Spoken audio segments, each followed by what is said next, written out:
Hey everyone, welcome to the first solo episode of the Mortgage Punk Show. I do not have a top producing realtor with me today, so it's just going to be me. We're going to talk about interest rates. We're going to talk about financing, mortgages, building wealth, all kinds of good stuff. But here's kind of where I want to start this very first episode. I want to share for a minute a little bit about why I launched a brand called Mortgage Punk. So this is a little bit of my backstory, but what I ultimately want to do is I want to help you understand how I think, because I interview a lot of top agents on this show, and I want to slow down for a minute, and I want to explain to you a little bit more about how I think, because that lens shapes every conversation that we have on this show. It's shaping everything that I'm working on doing here in 2026. And it also is shaping why I'm doing a solo episode. So the reason I started a brand called Mortgage Punk was because this is going to be my 24th year in the mortgage industry as a licensed loan officer. I'm a branch manager as well for a bank called Neighborhood Loans. And a few years ago, I got to the point in my career where I've, had success, I've had failures, I've had highs, I've had lows, and everything else in between. But what was really like nagging at me and really weighing heavy on me was watching home buyers go through the process of getting pre-approved and ultimately going under contract to buy a house and then having a nightmare of an experience. And it wasn't just something I was seeing within my own business, but just something I took note of happening all over the industry. I would hear horror stories from customers coming in the door, telling me about their experience the last time they got a loan. And so I just decided, you know what, something's got to change. There's got to be a better way for banks to work with home buyers. There's got to be a better way to go about my process on my end of the spectrum as a bank. There's just got to be a better way to make it fun and exciting for people to buy a house, because we're talking about the American dream. Like, this is a big deal. Homeownership's a big deal. It's something that's changed and affected my life personally, and people should not have a nightmare. And the industry is not perfect. There's no process really with any bank or mortgage company or any realtor or real estate agent that's perfect. But we're going to make changes. That's what we're doing here, and that's where I'm ultimately coming from. So that punk name in the brand is there on purpose to really be a launch pad for change and a launch pad for something better in this industry. So that's kind of a little bit about my backstory and where this brand came from and where this podcast came from and just what I'm all about. And that's just kind of being a punk in a good way to do good things in the housing industry and within the housing market. So let's talk about kind of what's going on in the housing industry today. One thing I'm noticing is that buyers are still being bombarded with a lot of noise. There's a lot of social media out there saying this, that, and the other. There are first-time home buyers that just don't even know where to start, or they might feel intimidated, or they might feel like homeownership is out of reach. And at the same time, to a degree, and in some states around the country, home ownership is becoming more difficult. Yet at the same time, it kind of depends on what you have been educated about. There's other states and there's other aspects of home ownership that are still very, very much within reach. I'll just give you an example. I just closed a home loan with a home buyer that bought their first home with a little less than $2,000 of out-of-pocket total investment and expense in the whole journey. So, yes, I live in Kansas. That's a pretty economically conservative state. We are. Home prices are relatively lower. They are within grasp. They are manageable, and so on. So I know that's not the case everywhere around our country, but I'm thankful that I do live in a state where someone can walk in the door and buy their first home, like get the American dream with a couple $1,000s out of pocket. That's almost a rent deposit. For a lot of people that are renting homes, that's pretty much what they're coming out of pocket with, $1,000 to $2,000 to rent a home. And yet, if you qualify for certain products and programs, there are mortgages and there are circumstances and there are deals that realtors can put together and do put together that make homeownership very affordable, very within reach, within the same level or the same distance of reach as a renter. So that's kind of a crazy story. And like I said, I know that doesn't apply to every state in this nation. I don't know what the answer is if you live in a state where that is so far out of reach that you couldn't even imagine buying a house with that little amount of money out of pocket. I think social media can go crazy. I think there's a lot of misinformation about homeownership. I think a lot of people think that homeownership is completely out of reach, coast to coast. And that is not entirely true, just based on that real life example I just gave you. I think there's a lot of rate obsession. There's a lot of, how can I buy a house when interest rates are so high? Well, back in the 80s, interest rates on homes went up to 20%. And there was no $1,800 out of pocket. There was 20% down on a home at 20% interest rate. And yet Americans found ways to buy and own homes back in the 80s when rates were insane. And you know what? A lot of those people lived in their homes for many years, and those homes appreciated. They grew in value, and those homeowners eventually sold those homes and made a lot of money. So yes, it was done in the 80s with really, truly high interest rates. So I hear a lot about that as well. And at the end of the day, rates are just a headline. Businesses and corporations don't stop and cease to do business tomorrow when interest rates rise. They keep doing business. They keep entering the market. They maneuver around it. They find other ways to get creative, but they don't stop entering the market.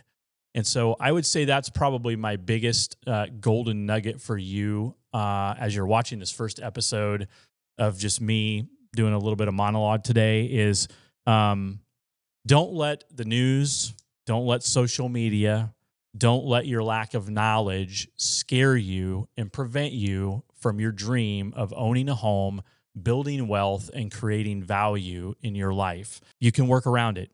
You got to get in the market to win it, right? I always hear that's just been something that stuck with me. A mentor told me that a long time ago. I've never forgot it. You got to be in the market to win the market. If you want to be in the stock market, you know what? Go buy some stocks. So much. If you're buying companies that grow, don't worry so much about the price. Is there a time and place for that? Yeah, kind of.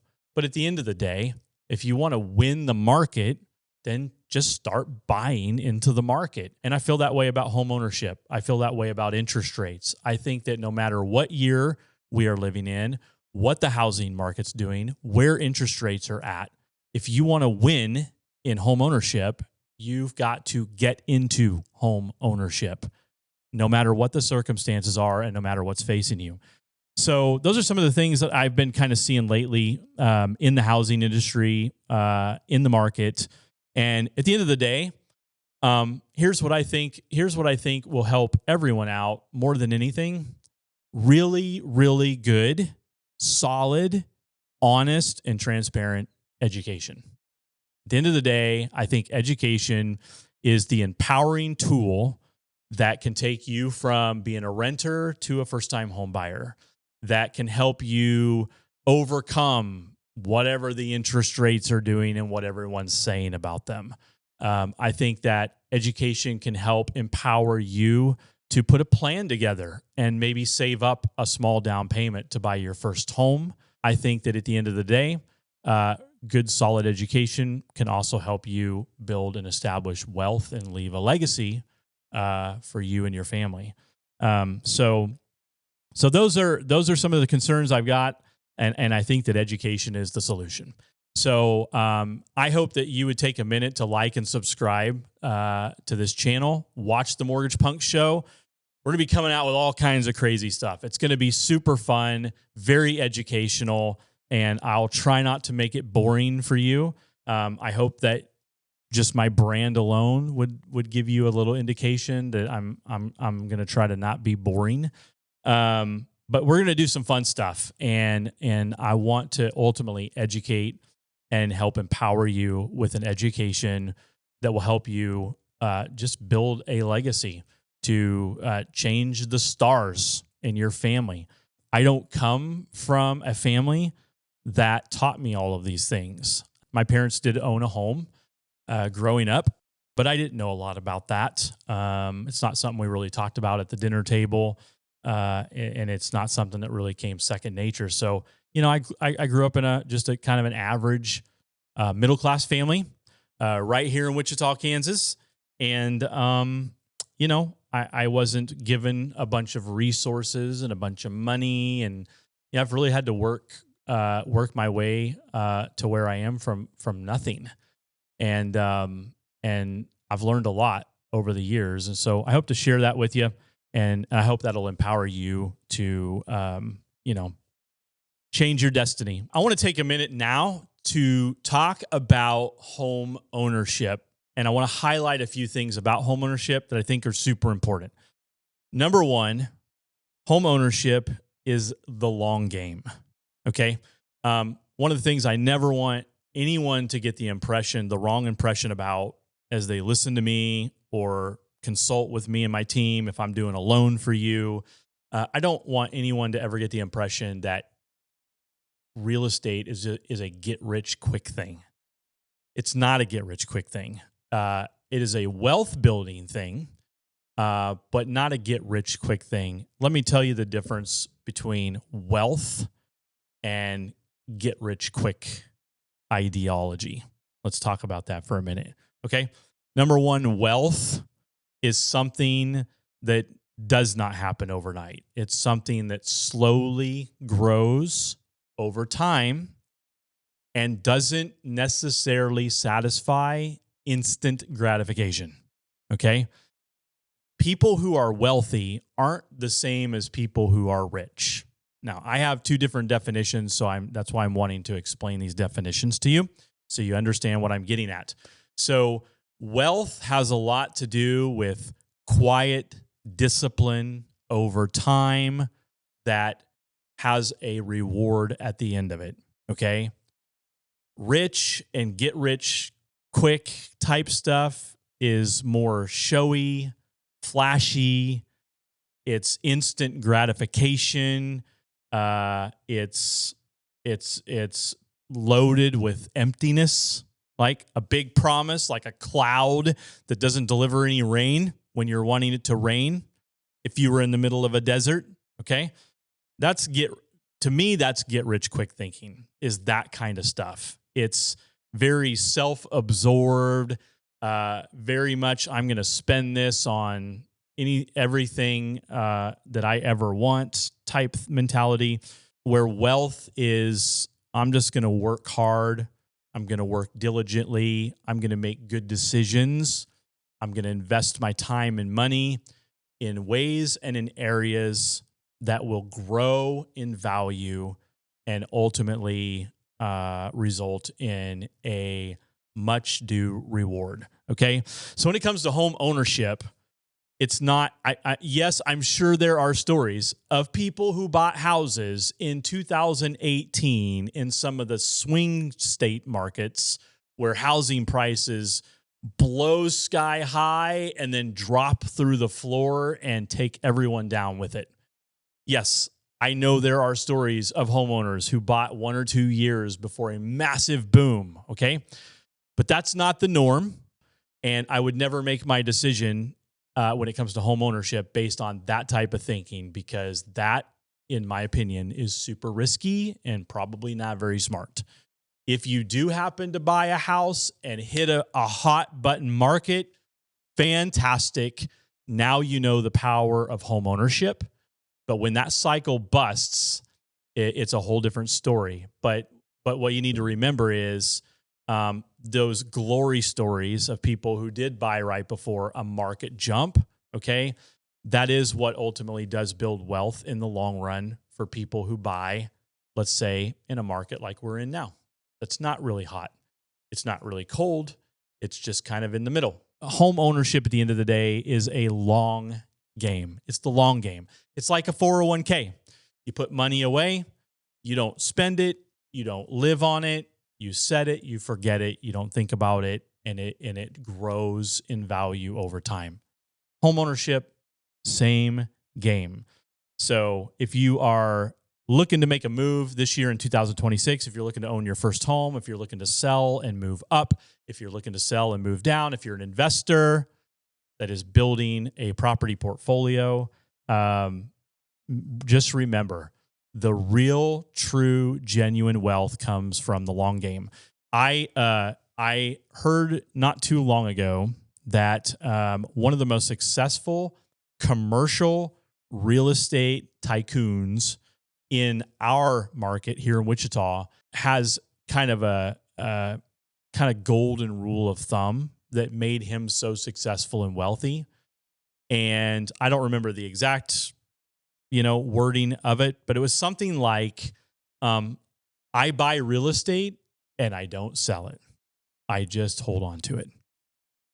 And I won't mention his name, but he owns a significant amount of commercial real estate in downtown Wichita, where the big buildings are.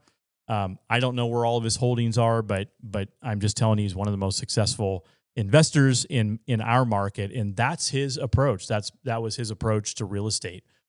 Buy it, hold it, don't sell anything. That is definitely the long game. That's long game thinking, long game mentality, and definitely wealth versus get rich quick thinking. So that's one thing I wanted to bring up on this first episode is as you're moving towards homeownership, or if you already own a home, just remind yourself you're in it for the long game. It's not going to be easy, and it could be very hard and very long, but at the end of the day, rewarding. I wanted to spend a little bit of time on that. So my goal, education, we talked a little bit about that, and home ownership is definitely a long game that can build significant wealth for average Americans. And that's one of the reasons I'm so passionate about real estate, is because it's one of the levers and one of the major mechanisms that has created wealth for more Americans than any other asset class. I mean, most Americans are taught, own a home, invest in a 401k, work hard. And you know what? I agree with all three of those positions. I don't think anything's changed in 2026 than whenever those three pieces of advice were ever given, whoever gave them. I mean, I think you need to work hard. I think you need to own a home if at all possible. I think you need to invest in a 401k. I think you need to save money. And I think you need to plan for the long game and build and slowly accumulate wealth over time. So that's my 2 cents. Now, this is my 24th year in the mortgage industry. So I've been through 2 market crashes and 2 market booms in my career. And I can tell you that one of the things I reflect on often is when my wife and I moved early on in my career, moved to Denver, Colorado. We bought a house in Colorado. It was our first home. We were first-time home buyers. We bought a brand new home because we worked for a home builder.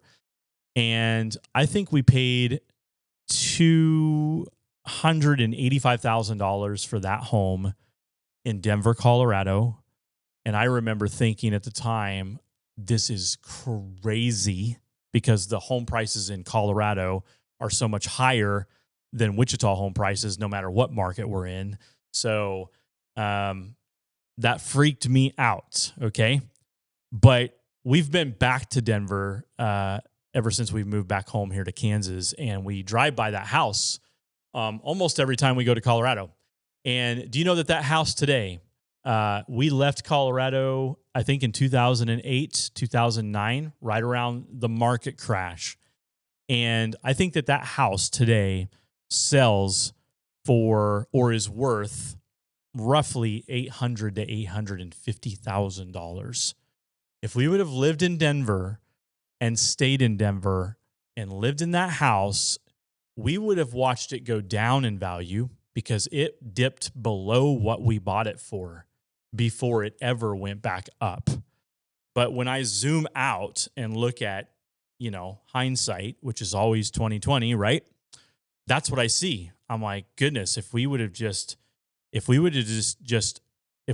in it for the long run, the long game, we would have bought a house we would have bought a house priced at $285,000, now worth almost $850,000. That's the long game, or that's the power of the long game. But you would have had to live through two market cycles. So the market crashed in 2008, and it really didn't get hot for a long time. It took almost 13 years until we hit COVID. 2020, the market took another blast off. And I mean, it's just been soaring. Now we're back in a cool off period. So, we're talking almost 20 years. We would have had to have lived in that home, but we could have gained that much market appreciation and built even more wealth for ourselves and our family if we would have stayed in that home for a longer period of time. So I've experienced it firsthand, and I look back at it and I think, golly, that's crazy. But you know what? If you're buying a house this year in 2026, just remember that same impact and result will eventually occur again if you just give it enough time for the market to cycle and recycle itself back through the way it does. So unless something fundamentally changes in our country, two things have gone up and away: stock market and housing, and good businesses. So I hope you're encouraged by that. I just wanted to share that little golden nugget on today's episode, because I think we live in our culture. And you know what? I have to fight against this myself. So no fault to anyone out there listening, but we have really been hardwired into a culture of instant gratification, and it is hard. It's hard to say no to things. It's hard to not want to buy things that you really want. It's hard not to have the newest, greatest, whatever. It's hard. I mean, it takes discipline to say no to a lot of things that we encounter every day as Americans. But I think we've been so hardwired to this that it's really messing people up. It's preventing people from home ownership. It's preventing people from building wealth, because they have so adopted that immediate gratification, get rich quick, instead of thinking long game, right? I mean, think about it for a minute. If you just think about any movie that you have watched in the last year that has some outcome of glory in it, right? So you have a character that encounters the worst of life. They overcome those trials and they win in the end. Like, who doesn't like that narrative? That's like one of the top narratives that Hollywood puts in every story, right? It's like the underdog story. It is the glory story. It's the athlete that defeats all odds and wins a championship, right? It's the team that wins multiple championships when no one expected it. It's the business that blows through the roof when the business owner was one day from bankruptcy, right? It's Gladiator, for those of you fans like me who like that movie, The Gladiator. It's the guy in the arena who is, gets put on the outside of the most powerful empire on earth and goes right up against the Roman emperor, defeats him, right? Those are the stories that everyone loves. But yet we don't really think about applying those concepts and those glory stories to everyday life, because at the end of the day, they have every bit to do with homeownership, right? I mean, you might be listening to this episode saying, Chris, I don't know what you're talking about. You keep saying homeownership is awesome and rad, and I don't know, I didn't do my punk symbol there. Rad, it's so cool to own a home. And all I've had since I bought my house is like 10 major maintenance nightmares. I mean, you're telling me to put my money in a 401k. I don't have money to put in my 401k because I had to pay for a new hot water heater. Then I had to pay for foundation repair. And now I got to pay for a new roof. Or I got to pay a deductible or whatever. But you get the point. Remember, those glory stories are only glorious if with pain and hardship and sweat, blood, and tears.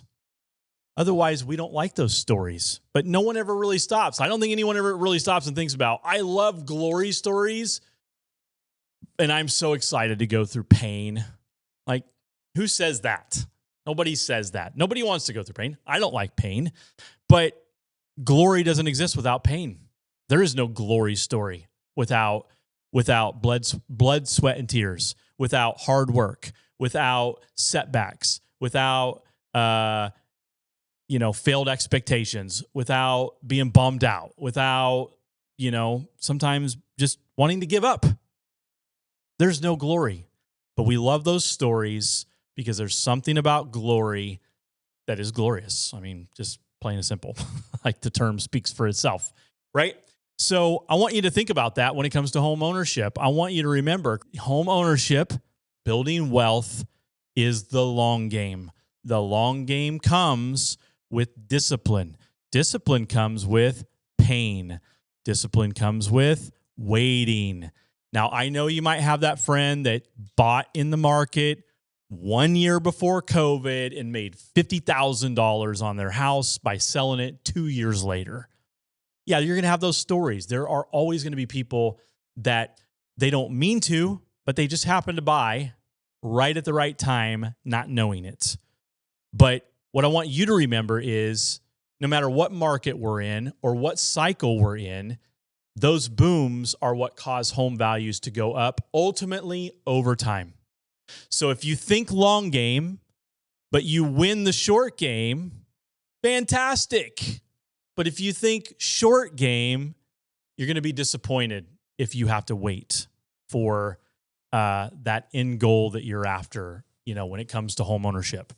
But I hope that encourages you, because I think that's a message that we really need to hear in our day and age when we want everything fast. Everything is fast. It's getting faster.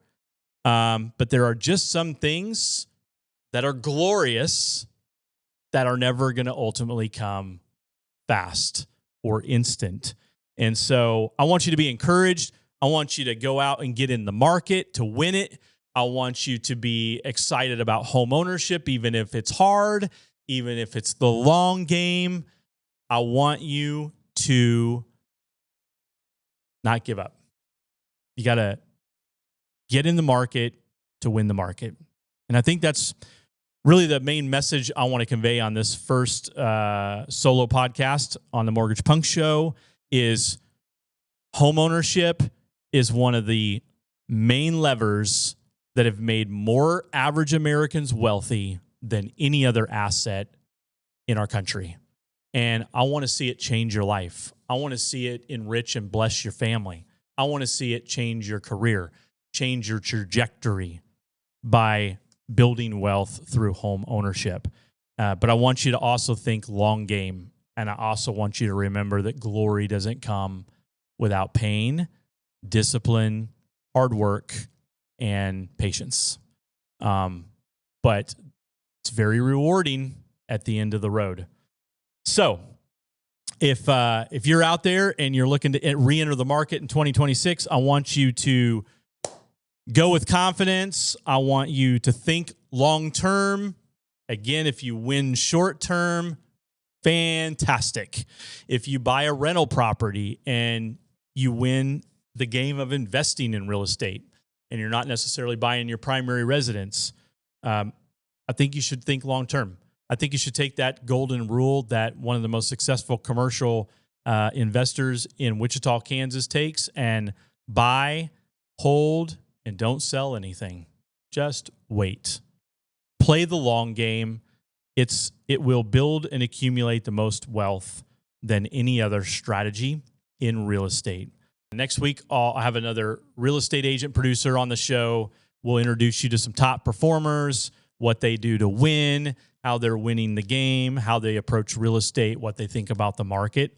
But just in conclusion to this episode, I want to tell you a quick story about a real life customer that came in the door last week and started a mortgage loan application with me and my team. He is getting ready to sell his house and downsize a little bit and buy another home. This guy is going to cash out between $200,000 to $300,000 that he's going to get in his pocket in equity when he sells his house. All because why? He played the long game. He's been in his house for 18 years, been through 2 market crashes and 2 market booms. And no matter where he was at on that spectrum between boom and bust, at the end of the day, he lived in it long enough that this is how the market ultimately looked up. And so I want you to go, be encouraged, remember that rule of thumb. Long game, long game, long game. That's home ownership. It's very powerful, can build wealth, does build wealth for many just everyday Americans who aren't necessarily super rich. They just work hard. They work a job. They're steady. They're disciplined. They're consistent. And over time, they build wealth through home ownership. So anyhow, I hope that helps. I want you to keep tuning in to more episodes coming up. I'm excited about what we're going to be doing in 2026. I'll tell you more about that on the next episode that's going to be coming out. We've got some really cool things coming up this spring to get you really, really excited and fired up about home ownership in 2026. We're going to tackle some mortgage stuff, finance stuff, product stuff, kind of stuff that's normally boring. But again, my commitment to you is to make it mortgage punk. I'm Chris with Mortgage Punk. Thanks for watching. I'll see you next time. Later.